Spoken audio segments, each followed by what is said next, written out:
Assalamualaikum warahmatullahi wabarakatuh. Etika profesi sangatlah dibutuhkan dalam berbagai bidang, khususnya bidang teknologi informasi.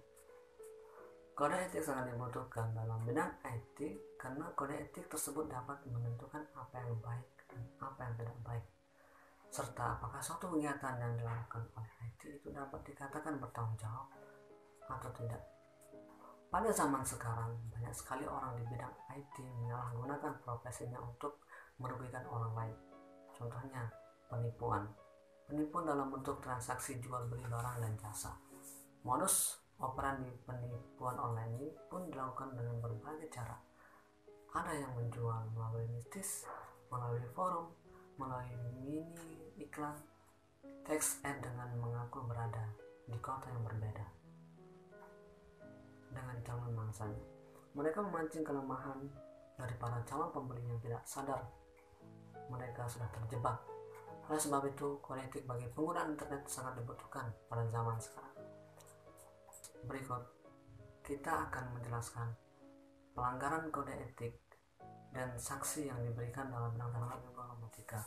Bersama saya, Kaharudin, program studi teknik informatika semester 4, kelas A, dalam mata kuliah etika profesi yang dibimbing oleh Bapak Zainul Arifin MPD.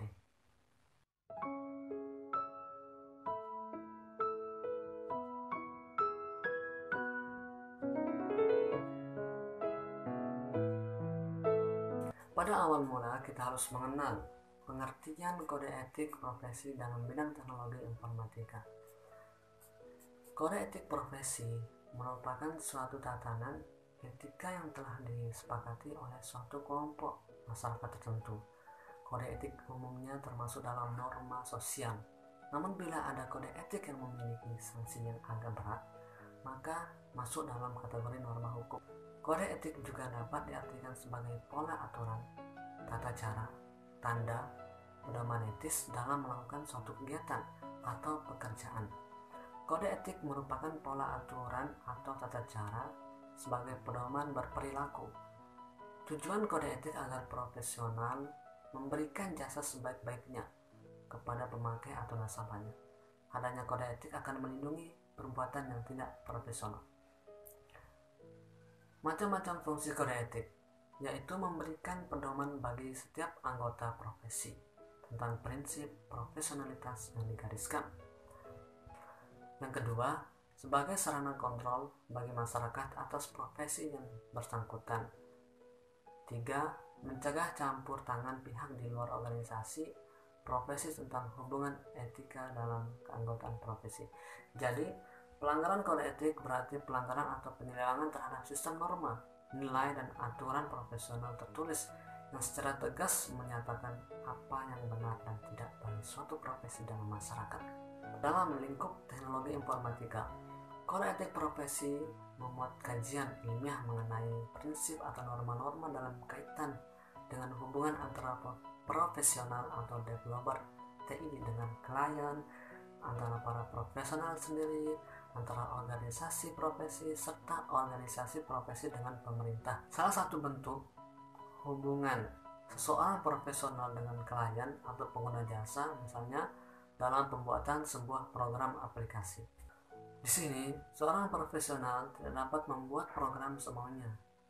Ada beberapa hal yang harus diperhatikan, terutama untuk apa program tersebut nantinya digunakan oleh kliennya, dan user dapat menjamin keamanan atau security sistem kerja program aplikasi tersebut dari pihak-pihak yang dapat mengacaukan sistem kerjanya, misalnya hacker, cracker, dan lain-lain. Lalu apa saja pelanggaran-pelanggaran etika profesi dalam dunia IT? Yang pertama, pembajakan software. Pembajakan software atau perangkat lunak adalah penyalinan atau distribusi perangkat lunak secara ilegal atau tidak sah, atau dapat diartikan dengan penduplikasian data dengan memperbanyak data tanpa seizin pemiliknya. Contohnya, pernahkah kita ditawari jasa instalasi Windows dengan harga yang sangat murah, 50.000 misalnya, padahal harga lisensi dari sistem operasi Windows itu harganya jutaan. Ini adalah salah satu pekerjaan di bidang IT yang tidak beretika sama sekali. Sebagai pengguna, kita tidak sadar kalau aplikasi dan program yang kita gunakan sehari-hari dibuat dengan keringat dan kerja keras. Meskipun sistem operasi dan aplikasi yang kita gunakan adalah original, namun jika dapat secara gratis tanpa membeli lisensi termasuk ke dalam kategori pembajakan. Itu yang pertama. Lalu yang kedua, pembajakan film dan lagu. Pernahkah download film, lagu, atau anime dari situs download secara gratis? Hati-hati, itu termasuk salah satu dari pelanggaran hak cipta. Mengambil file berhak cipta tanpa membayar suatu uang kepada pemilik hak cipta yang sah, termasuk ke dalam tindakan pencurian. Tentu saja ini adalah tindakan tidak beretika di dunia modern seperti sekarang ini. Contoh pelanggaran yang ketiga, copy paste artikel dari internet. Copy paste artikel dari internet tanpa mencantumkan sumber juga merupakan suatu yang tidak beretika di masa sekarang ini, karena artikel yang ditulis dengan susah payah disalin dengan mudah tanpa memberikan kredit berupa link rujukan. Tentu saja penulis menjadi sangat tidak dihargai sama sekali. Hal tersebut termasuk pencurian hasil kekayaan intelektual seseorang. Lalu yang keempat, pencemaran nama baik. Pencemaran nama baik bisa dilakukan oleh siapa saja, apalagi dengan kemajuan teknologi sekarang ini. Hanya dengan menulis status di Facebook sudah bisa mencemarkan nama baik orang lain, membuat berita fitnah, menuduh tanpa bukti. Hal tersebut semakin sering terjadi belakangan ini, dan itu disebabkan oleh mudahnya akses semua orang di media sosial, pesan broadcast pada aplikasi chatting dan lain-lain. Yang termasuk dalam pencemaran nama baik yaitu penistaan. Penistaan yang dilakukan dengan cara menuduh seseorang telah melakukan perbuatan tertentu dengan maksud agar tuduhan itu tersiar atau diketahui oleh orang banyak. Perbuatan yang dituduhkan itu tidak perlu suatu perbuatan yang boleh dilakukan, seperti mencari, menggelapkan, berzina, dan sebagainya.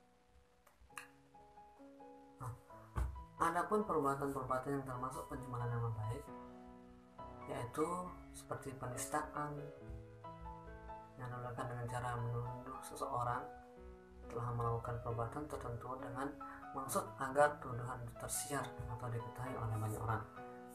Penistaan dengan surat, fitnah, penyebaran hoax termasuk juga. Itu merupakan perbuatan-perbuatan yang termasuk melanggar kode etika profesi yang termasuk dalam pencemaran nama baik. Menipu secara online juga sering terjadi belakangan ini. Banyak sekali iklan-iklan di internet yang ujung-ujungnya mengarahkan ke tindakan penipuan. Penipuan online juga termasuk tindakan yang tidak beretika di bidang teknologi sekarang ini. Yang selanjutnya, spam. Spam adalah pelanggaran etika dalam berinteraksi, yaitu dengan cara membanjiri banyak pesan secara berulang-ulang dalam upaya untuk memaksanya. Sebagian besar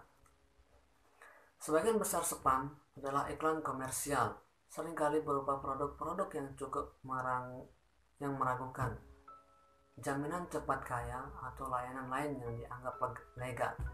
Apa saja yang dianggap sebagai spam? Semua pesan yang tidak diinginkan adalah spam. Menerima email promosi dari pihak yang tidak dikenal adalah spam.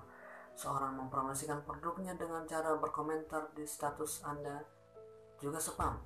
Bahkan pesan siaran di BBM, WhatsApp, Telegram, dan lain-lain juga bisa dianggap spam jika Anda tidak menginginkannya. Selain itu, banyaknya iklan pada suatu aplikasi juga bisa dikategorikan sebagai spam. Pelanggaran kode etik profesi dalam bidang IT termasuk juga bullying. Dalam menggunakan media sosial, kita harus beretika. Ya, jangan mengintimidasi, jangan mengejek-ngejek, ataupun menjelek-jelekan orang lain. Tentu saja, semua orang tidak ingin hal ini terjadi. Bullying bisa menjadi sumber. Menurut Wikipedia, bullying adalah penggunaan kekerasan, ancaman, atau pemaksaan untuk menyalahgunakan, mengintimidasi, atau secara agresif mendominasi orang lain. Yang selanjutnya adalah penyebaran berita hoax. Berita hoax semakin cepat menyebar belakangan ini dikarenakan teknologi informasi yang semakin berkembang dan sangat mudah diakses oleh siapapun. Pembuat berita palsu ini telah menyalahgunakan etika dari profesi sebagai penulis berita. Sebagai pembaca, kita harus lebih cerdas dalam memilah informasi dan jangan menyebarkan informasi yang belum jelas kebenarannya. Dikarenakan adanya jejaring sosial yang tumbuh semakin besar, berita hoax jadi semakin sulit untuk ditangani. Tadi kita sudah membahas pelanggaran-pelanggaran dalam kode etik profesi dalam bidang etik.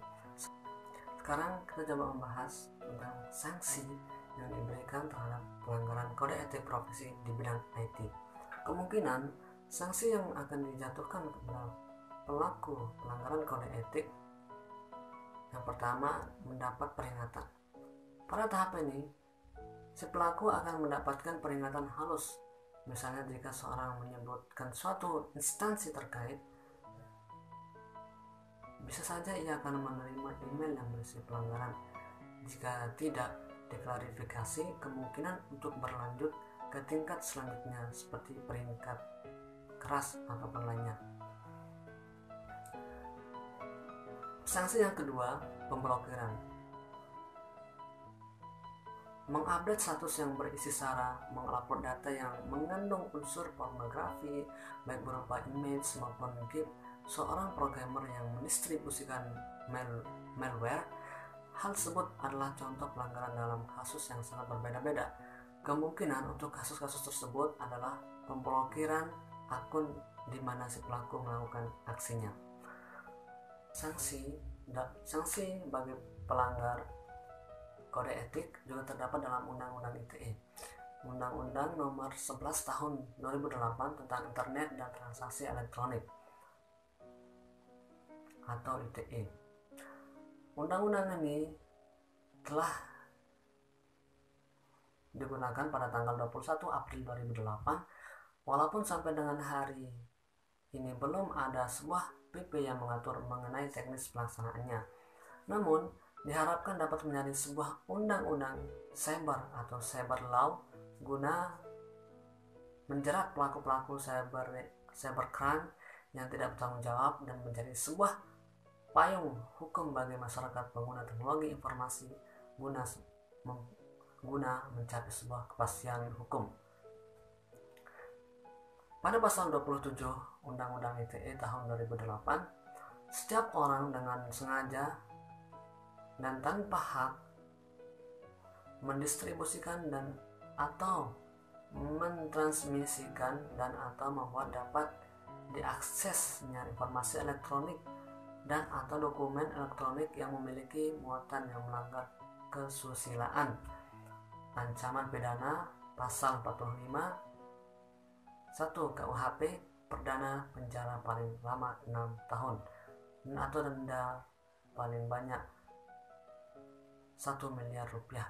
Diatur pula dalam KUHP pasal 282 mengenai kesejahteraan terhadap kesusilaan. Pada pasal 28 Undang-Undang ITE tahun 2008, setiap orang dengan sengaja dan tanpa hak menyebarkan berita bohong dan dari pembahasan tersebut, maka dapat disimpulkan bahwa kode etik profesi merupakan sikap hidup berupa keadilan untuk memberikan pelayanan profesional terhadap masyarakat dengan penuh ketertiban dan keadilan sebagai pelayanan dalam rangka melaksanakan tugas berupa kewajiban terhadap masyarakat.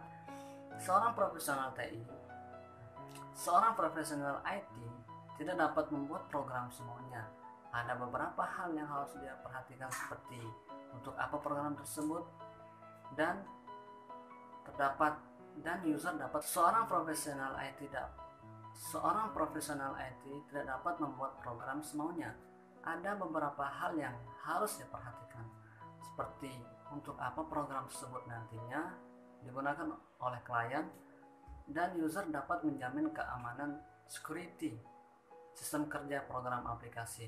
Teknologi informasi dan komunikasi bisa menjadi pilar-pilar pembangunan nasional yang bisa mengadaptasi di setiap permasalahan, dan masyarakat sebagai contoh menyerap tenaga kerja baru, mencerdaskan kehidupan bangsa, dan sebagai alat pemersatu bangsa. Dalam pelaksanaan penegakan hukum di bidang teknologi informasi dan komunikasi, pemerintah hendaknya lebih tegas untuk menindak pelaku kejahatan, sehingga adanya efek jera yang dapat mengurangi atau memberantas tindak pelanggaran penggunaan teknologi informasi dan komunikasi. Kita sebagai pengguna teknologi informasi selayaknya mematuhi dan ikut mengawasi pengguna lain agar tercipta kesadaran akan etika dalam menggunakan teknologi informasi.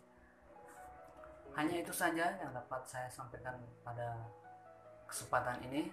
Apabila ada kesalahan, silahkan dimaklumi dan kalau bisa dilengkapi.